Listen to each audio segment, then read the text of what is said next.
Tablet 2 jutaan ini Google Native alias bukan Google ODM. OS-nya sangat ringan, jadi tetap smooth walau RAM-nya cuma 4 GB. Dan resolusi layarnya udah 2,5K. Yang bikin displaynya jadi super detail dan lebih tajam, bre. Ini adalah Motorola Pad Neo 60. Sebuah tablet budget dari Motorola yang masih bisa jadi alternatif device buat keperluan anak sekolah ya. Tahu sendiri lah, harga laptop itu makin kagak ngotak, Pak. Jadi ya sebagai gantinya, kasih tablet ini aja buat belajar gitu. Secara desain, ini tuh tampil fresh, bre, dengan warna biru Malibu. Back covernya punya finishing two tone ya, dengan logo Motorola tepat di tengah ya, dan ada bump kamera yang berisi single lens 8 megapiksel. Sayangnya di paket pembelian kita nggak langsung dapat folio case-nya, cuma dapat stylus pen yang lagi kupegang ini, bre. Dan soal build quality, walau ini tablet budget, tapi materialnya udah nggak pakai plastik karena back covernya dan frame-nya udah pakai bahan aluminium dan udah punya IP rating IP52 yang berarti tahan debu dan tahan cipratan air. Ini nice lah. Bodinya sendiri cukup tipis ya,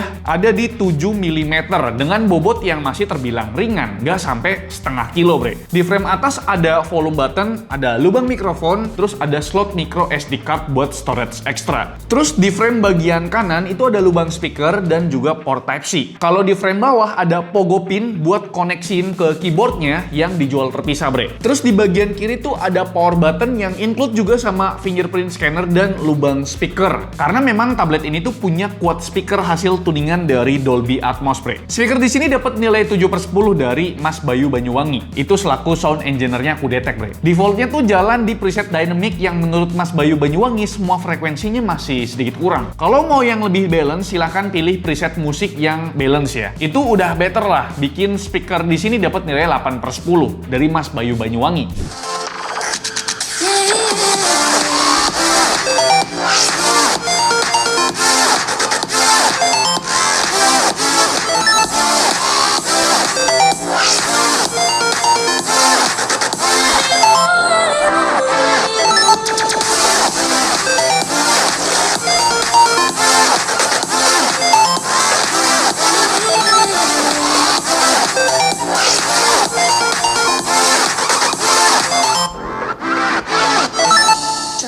Pindah sekarang kita ngebahas bagian layarnya. Bezelnya ini agak tebel, tapi nggak apa-apa, karena memang ini kan tablet entry level, bre. Lagian layar tablet ini kan udah luas di 11 inci dengan resolusi 2,5K, dengan resolusi 1600 x 2560p. Panelnya sendiri masih pakai panel IPS dengan 90 Hz refresh rate. Ya walaupun belum setinggi 144 atau 120 Hz, tapi 90 Hz di sini nggak gimmick, bre. Beneran native jalan di 90 Hz di aplikasi manapun. BTW panel IPS-nya ini cakep loh. Coverage gambut sRGB-nya tembus di 97,5% dengan akurasi warna di 0,32 delta E. Soal data brightness-nya, angka minimum brightness-nya itu redup banget di 1 nit. Udah kayak panel OLED aja gitu. Tapi memang buat angka maksimum brightness-nya nggak terlalu terang di 325 nit. Ya cukup lah buat belajar di ruangan gitu. Kalau dipakai di bawah panas terik ya harusnya nyipitin mata dikit lah. Overall layar tablet ini jauh lebih bagus dibandingkan layar laptop murah ya. Even yang harganya 7 jutaan. Biasanya kualitas layarnya tuh masih mediocre gitu loh. Jadi buat keperluan editing foto ataupun video nggak perlu khawatir soal akurasi warna lagi. Udah proper kok ini layarnya. Tentu, bre, layar Motopad Neo 60 ini udah support stylus yang udah include di paket pembeliannya. Motopad ini diklaim tuh punya 4096 pressure level yang langsung terkoneksi otomatis ke unit tabletnya ini, bre, tanpa koneksi Bluetooth. Kayaknya sih Motopad ini cuma bisa dipakai di unit Motopad Neo 60 aja. Nggak bisa dipakai di device lainnya. Bentuk Motopadnya simple, tanpa satu pun tombol dengan bobot yang ringan ya di 18 gram. Buat powernya mengandalkan baterai 4A alias 4A ya, karena nggak terhubung via Bluetooth. Karena nggak terhubung via Bluetooth, kita nggak bisa tahu ya kapasitas baterai Motopad ini. Tapi sih kalau kata Mbah Google ya, baterai life-nya baterai 4A itu bisa tahan sampai 18 bulan atau 1,5 tahun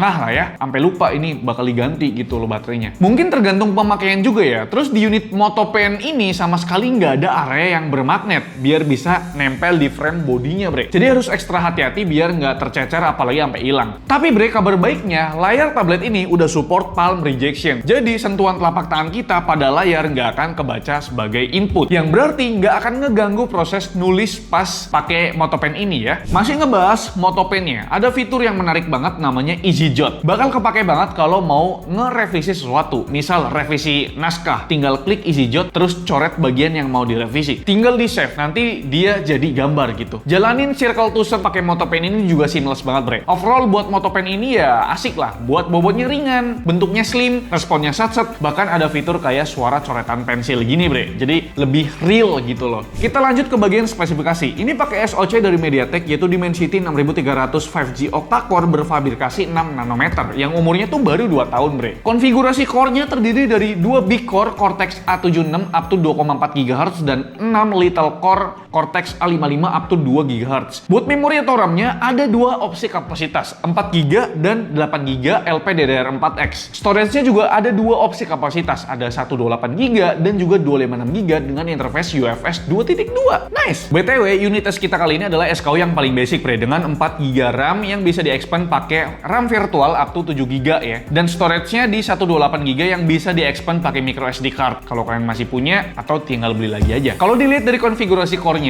Dimensity 6300 tadi jelas banget kalau SoC ini tuh dipersiapkan buat device yang ngincer efisiensi daya. Dengan baterai berkapasitas 7040 mAh, pas kita uji untuk nonton YouTube atau dipakai streaming di YouTube 1080p selama 1 jam, dengan volume dan brightness level di 50%, baterai ini cuma berkurang 8% aja, bre. Kalau buat streaming YouTube itu bisa sampai 12,5 jam. Lumayan irit kan buat tablet 11 inci dengan layar 2,5K. Kita juga akan lakukan tes editing video 1080p di aplikasi CapCut. Ini CapCut Pad, bre. Jadi ya udah mirip kayak laptop lah. Proses previewnya kalau mau lancar turunin ke playback yang sedang, bre. Kalau di playback high udah rada nge-lag lah. Buat render time-nya ya masih cukup worth it lah. Video 1080p durasinya 5 menit itu bisa beres dalam waktu 2 menit aja. Dan karena pakai CapCut Pad, ya kalian ngedit layaknya kayak di PC atau di laptop. Nice. Next kita bakal icip-icip main game di sini ya. Game-game populer mulai dari Mobile Legends di preset medium masih lumayan playable di 58 fps rata-ratanya. Konsumsi baterai selama 30 menit permainan berkurang 6% dengan suhu di sensor cuma 37 derajat. Game kedua ada PUBG Mobile yang kita tes di preset super smooth dan ekstrim. Hasilnya itu dapat rata-rata di 58 fps, tapi jauh lebih stabil dari game Mobile Legends tadi, bre. Main satu game atau sekitar 15 menit baterai berkurang 4%. Soal suhu juga masih adem banget ya. Game ketiga ada eFootball di preset sedang dengan frame rate tinggi, performanya sama stabilnya kayak di game PUBG tadi, bre, dengan rata-rata di 56 fps. Konsumsi baterai juga masih sama ya, 4% buat 15 menit permainan. Game terakhir ada Genshin Impact yang masih cukup berat buat Motopad 60 Neo ini. Main di preset lowest, rata-ratanya tuh dapat di 36 fps, tapi di beberapa kali drop sampai ke belasan fps. Suhunya sendiri masih nggak mengganggu di 40 derajat dengan konsumsi baterai, jadi yang paling boros. Main 15 menit berkurang 6%. Kita juga coba ngerekam suhu permukaannya pas lagi main game Genshin Impact, hasilnya di area panas ngumpul di kiri atas. Dan itu pun cuma 37 derajat aja, bre. Ini adem banget sih ya. Kita lanjut mungkin ngebahas operating sistemnya dari Motopad Neo 60 ini, bre. Nggak disebut nama UI-nya apa, yang pasti UI di sini udah versi 17 berbasis Android 15. Kalau dilihat-lihat lagi, ini tuh Android stock, bre. Simple dan ringan banget ya. Jadi walau unit tes kita RAM-nya 4 GB, overall kita tuh nggak ngalamin nge-lag yang berarti kalau cuma sekedar buat scroll-scroll sambil multitasking. Tapi emang kalau buat buka aplikasi yang rada berat, perlu beberapa detik buat loading screen-nya. Ya setidaknya nggak sampai nge-freeze lah kayak tablet-tablet Cina dengan RAM 4 GB.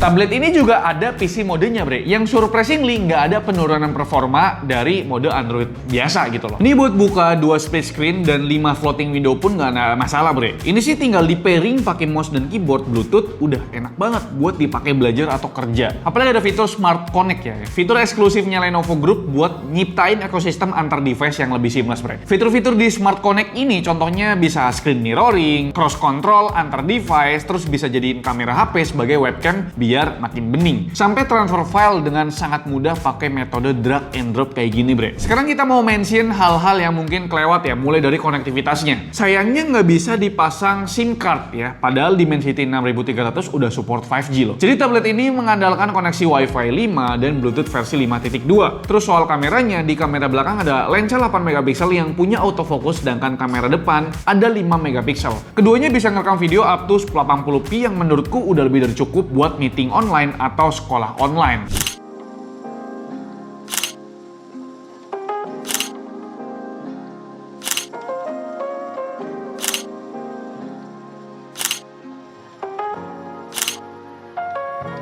Terakhir buat after sales-nya seperti apa, Mas Alfian ya?